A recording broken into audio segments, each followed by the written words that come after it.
Ministro Walter Braga Neto. Ministro, eu sou autor de uma notícia-crime contra Vossa Excelência, para investigar se Vossa Excelência ameaçou o Parlamento brasileiro e para investigar se Vossa Excelência teria dito que se não tivesse o voto impresso, o senhor não teria eleição em 2022. Eu quero dizer que quem decide sobre voto impresso não é Vossa Excelência. Quem decide sobre voto impresso é o Congresso Nacional. E Vossa Excelência caberá obedecer. E caso não obedeça, será preso.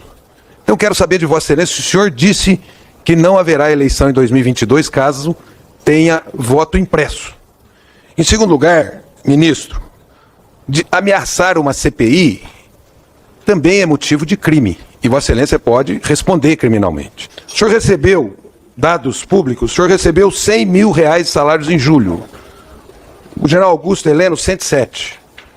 O general Luiz Eduardo Ramos, 111. Eu queria saber, eu fiz uma pergunta, eu protocolei um pedido para saber sobre nomeações de marechais. Com relação ao salário que foi falado, eu já expliquei, mas eu faço questão de repetir. Não é um salário. O militar, outra coisa, não foi para militares, aquilo foi para todo o funcionalismo do Executivo, que era o único que não cumpria o entendimento que já havia do STF e do TCU. Já disse isso aqui antes, tá?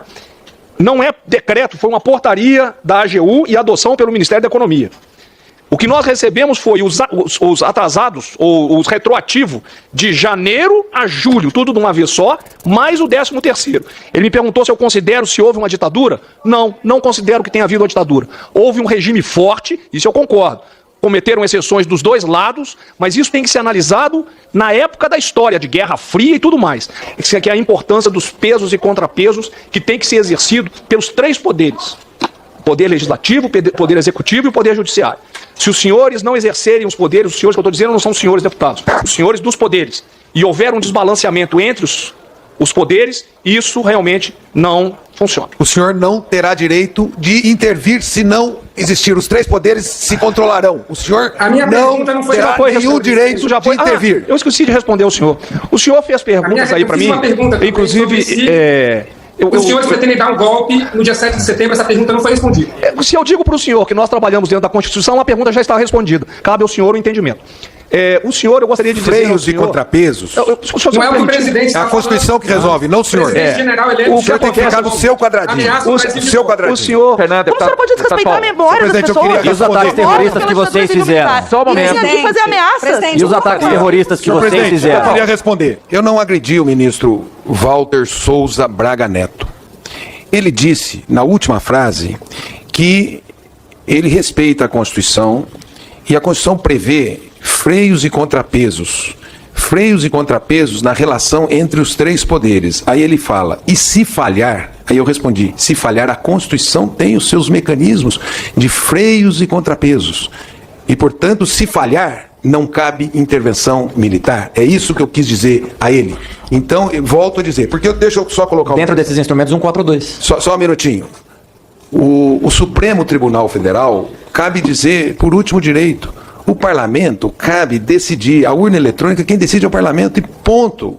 A urna eletrônica, o voto impresso. Agora, no conflito entre os poderes, nós temos mecanismos constitucionais de solucionar e não existe nenhum tipo de tutela sobre os poderes. Não existe tutela sobre os poderes. Nem a Constituição prevê tutela sobre os poderes. E isto fez parte da última frase. Ele disse, se falhar, eu respondi. Se falhar, a Constituição responde, os poderes retomam o equilíbrio entre si. Não houve agressão. Mas, na última frase, houve uma dubiedade que eu deixei clareza na dubiedade. Eu quero dizer, ministro, que a notícia-crime foi para investigar. Então, dentro da notícia-crime, o senhor que diga, eu não disse isso. Tem coisas que são inaceitáveis, ministro. Tem coisas que são inaceitáveis. Você é mulher? Eu sou mulher, mas não me intimido para homem que fala grosso e fica fazendo ameaçinha, entendeu? Não me intimido, vou falar. Mas, ministro, tem coisas que são inaceitáveis. O senhor vir aqui defender a ditadura civil-militar, o senhor vir aqui dizer que não houve ditadura, senão as pessoas estariam aqui. O deputado Ivan Valente ficou 3 anos preso, sendo torturado durante a ditadura civil-militar. Nós tivemos mais de 490 pessoas, segundo a Comissão da Verdade, assassinadas. Pô, faz tudo que recentemente, nós tivemos o relato da única sobrevivente da Casa da Morte em Petrópolis. E o senhor vem aqui aqui e reivindica esse legado quando fala absurdos como esse. Além de deixar claro, no final, fazer uma ilação que se os poderes não se ajustarem, aí fica ruim. Aí fica ruim se o povo brasileiro não se levantar e não se organizar para não aceitar ameaças golpistas. Tem coisas que são inaceitáveis. Defender o que o senhor defendeu aqui 21 anos do silêncio dos fuzis, eu não aceito. Teve muita gente que lutou para que nós pudéssemos estar aqui e não é o senhor que vai pagar esse passo.